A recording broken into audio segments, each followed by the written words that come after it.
WXII 12 News. This is breaking news. Almost 95% of the precincts are reporting in North Carolina. Good Super Tuesday. Former Vice President Joe Biden and the current President Donald Trump picking up a number of primary wins in the race for the White House. Here's a look at the Democratic side right now. Biden is projected to take 8 states at this point, including North Carolina. Here are the numbers from that.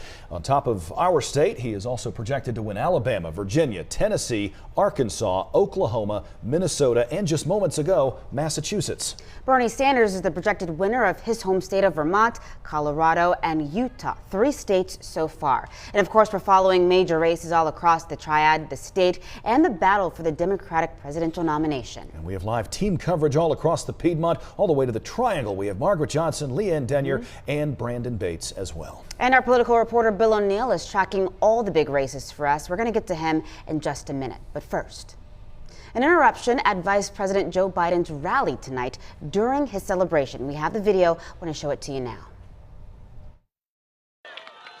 In the neighborhoods we come from, the three.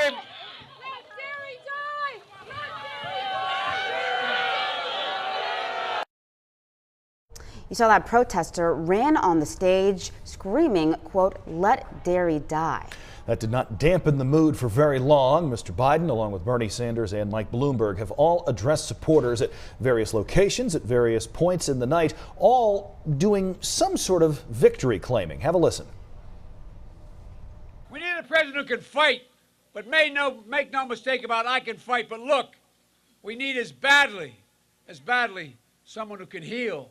But tonight, I tell you with absolute confidence, we are going to win the Democratic nomination. Here's what is clear. No matter how many delegates we win tonight, we have done something no one else thought was possible.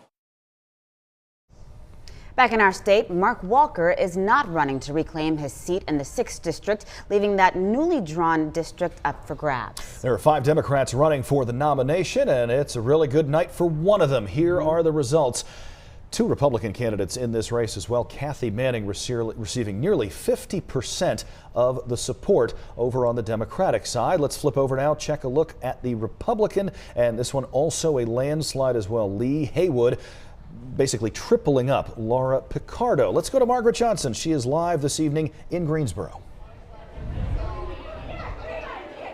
Well, good afternoon to you. Kathy Manning and her family and supporters still here celebrating. Looks like the second time is the charm for her this evening. It is on to the general election now in November. She won a lopsided victory against 4 other Democrats for the 6th district congressional seat.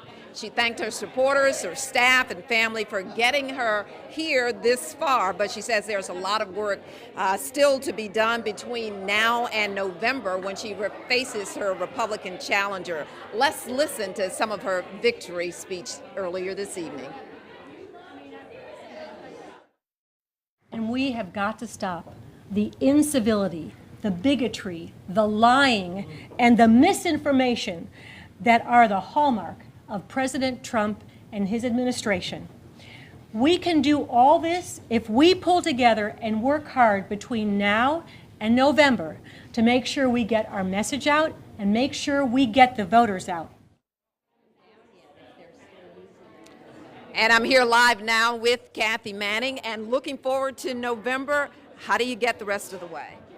Well, I think we're going to start meeting with people, many people as I can, to make sure I have a really deep understanding of what all the issues are that we need to be dealing with, and I want to understand all the different communities in this district. So we spent a lot of time getting out to people from December until today, but we have a lot more work to do. I want to make sure to talk to as many people as possible so that I have a strong understanding of what I can do when I get up there. You talked about some key things that you'd like to touch on, especially if you win in November: gun control and women's rights. Gun control, women's rights, health care and prescription drug prices. That is the thing I hear all across this district, no matter who I speak with.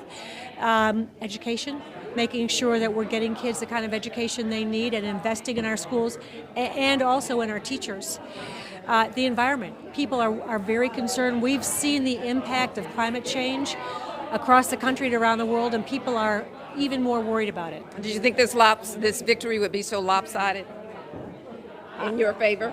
No, I'm just delighted. We worked as hard as we could. I had 4 good opponents. I know everybody worked very hard, and I know everybody was doing it for the right reason, to try to make this district and this country a better place. All right, thank you so much. We appreciate it. Thank you very much. So again, there you have it, Kathy Manning, winner of the 6th district, congressional district on the Democratic ticket. Live in Greensboro, Margaret Johnson, WXII 12 News. All right, Margaret, thank you so much for that coverage. And that 6th district, newly drawn, it has changed up, so it now covers Guilford, Southern, and Eastern Forsyth County, really the heart of the Piedmont Triad. Just heard quite a bit about who the Democrat's going to be on the November ballot. Let's hear who the Republican is going to be. Kirsten Gutierrez, live tonight in Greensboro with that side of this race. Kirsten, good evening. Good evening, Kenny. Now, it looks like Lee Haywood will be the Republican nominee for the 6th Congressional District. Now, Haywood's supporters and he are very excited. This is the first time he's run for office, and he is projected to win, so he's thrilled about it. He went home to take a well-rested night already. But for the past 3 decades, like you mentioned, the congressional seat has been held by the GOP party, but with the new boundaries, it favors Democrats. But Haywood says he's up for the challenge. Now, Haywood is projected to defeat Laura Picardo. Now, Haywood was worked behind the scenes helping others get elected, and now wants to turn in office to help out national debt. He wants to help raise poverty levels and create jobs. I've been a resident of this district almost all my life. I love this district. I love this area. I love the people in this area, and I want them to succeed. I want to lift everybody out of poverty that I possibly can. There are pockets of in this district that do not have the same low unemployment rate that the rest of the country is enjoying, and I want to take care of that. The best government assistance is a high-paying job, and I want to tackle the problems that face this district with market-based solutions. But before he can do any of that, he has to defeat Kathy Manning, who is projected to win, and he has to beat her on the November ballot. Live in Greensboro, Kirsten Gutierrez, WXI 12 News. Thanks, Kirsten. Now let's go to the state level. Governor Roy Cooper is going to square off against current Lieutenant Governor Dan Forest come November. Cooper beat challenger Ernest Reeves tonight, and on the Republican side of the ballot, current Lieutenant Governor Dan Forest won over Holly Grange. And we have live coverage from the state capitol as we transition our coverage to that level. We want to begin with Leanne Denyer at the state's GOP headquarters. Leanne? Well, we've been here all afternoon, and things have settled down a bit this evening, but earlier today this room was full as a number of candidates were at that podium speaking with Republicans here. One of those people, Dan Forest. And Dan Forest, he started out by thanking his wife and his team for their continued support. He said he himself was taken aback by just how much support he saw on this Super Tuesday. He gave us a sense of what he's going to do next. He says he's going to do this the old-fashioned way. He's going to get out. He's going to be in the number of counties talking with voters. He says he wants to bring up more opportunity to the people of North Carolina. It's time to start dwelling on the future, looking ahead, casting a vision for the future. What are the possibilities 10 years, 20 years, and 50 years down the road? And how do we go about achieving those future goals? What are the industries that we want to pursue?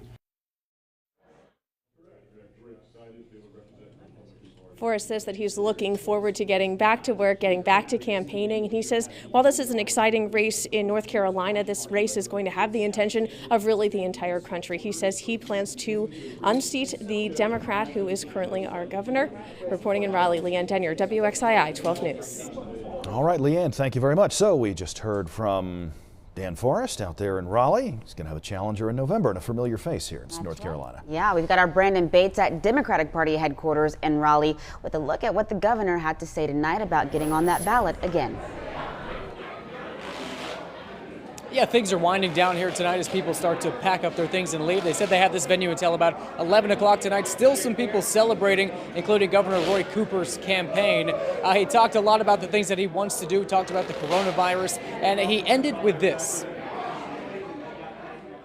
In 2020, the very foundation of our republic is at stake, and we have to make sure that we leave this place ready to go and win. Let's do it. Thank you very much. Governor Cooper beat Greenville native Ernest Reeves as expected. Cooper will now advance to the general election in November and face Lieutenant Governor Dan Forest, as you heard, of Charlotte, who beat Holly Grange by a landslide tonight. Another big celebration tonight from Cal Cunningham in the U.S. North Carolina Senate seat. Cunningham easily took the win tonight against Democratic rivals, got a ticket to the general election in November. Here he was after the win. With the votes counted tonight, working together, we are one step closer to replacing Thom Tillis in the United States Senate. He also said one of the greatest threats to our country's future is Washington himself. He has run for this seat before. He got to the Democratic primary nearly 10 years ago. He finished in second place, so he has another chance coming up in the general election in November. We'll just have to sit back and see what happens. For now, reporting live in Raleigh, Brandon Bates, WXII 12 News. Brandon, thank you very much. Quickly back to the federal level. Bernie Sanders, according to the Associated Press, has just won California. California, the most delegate-rich Super Tuesday state. To put this into perspective, California, the most of any of the other states, if you add up the second, third, and fourth most delegate-rich states, it barely tops how many are in California. 415 there. So this is very good news for Team Sanders tonight. And their polls just closed at 11 o'clock Eastern, so we'll start seeing a breakdown of those numbers shortly. Now we want to get to our Bill O'Neill, who's live in the studio with us tonight to break down some of our other local big races. Bill, you're looking in particular at Council of State. That's right, guys. We're trying to take a look at some local folks that you may recognize the names. Check out the lieutenant governor's race on the Republican side. Mark Robinson of Greensboro. This is an African-American Republican, best known for his rant on guns delivered on the floor of the Greensboro City Council. He has a commanding lead with, 88% of the vote in. It looks like Mark Robinson is on his way to win the GOP nomination for lieutenant governor, the gentleman out of Greensboro. We have other local heroes as well doing well tonight. This is, first off, I want to give you the lieutenant governor's race. Yvonne Holly with the lead right now. You know, you have to have 30% to avoid the runoff, but I'm told that Terry Van Dunn has not requested one yet. She said she will make up her mind tomorrow as to whether or not she'll seek a runoff with the Democratic side of the lieutenant governor's race. Now we move on to the Attorney General, Jim O'Neill from Forsyth County. He's the local prosecutor in Winston-Salem. He is on his way to winning the Attorney General's race for the Republican side with 88% of the vote in. Sam Hayes coming in second. Sam Hayes is a Kernersville guy, went to East Forsyth High School, and coming in third, Christine Muma. We have one more with a local flavor to the race. This is for the Superintendent of Public Instruction. Jen Mangrum, you may remember her. She ran against Phil Berger for the state Senate last year. She's a professor over at UNCG. She appears to have a pretty good handle on the Superintendent of Public Instruction. On the Democratic side, she has 33% of the vote, and that's with most of the vote in. On the Republican side, Catherine Truitt, this is a surprise. A lot of people thought that Craig Horn, a member of the legislature, would be the big winner here. That is not the case. Catherine Truitt with a commanding lead, 85% of the vote in. But again, we have a number of local people here. Jen Mangrum from Greensboro, Mark Robinson from Greensboro, Jim O'Neill from Forsyth County, all doing very well tonight, looking like they're heading on to victory in the Council of State races.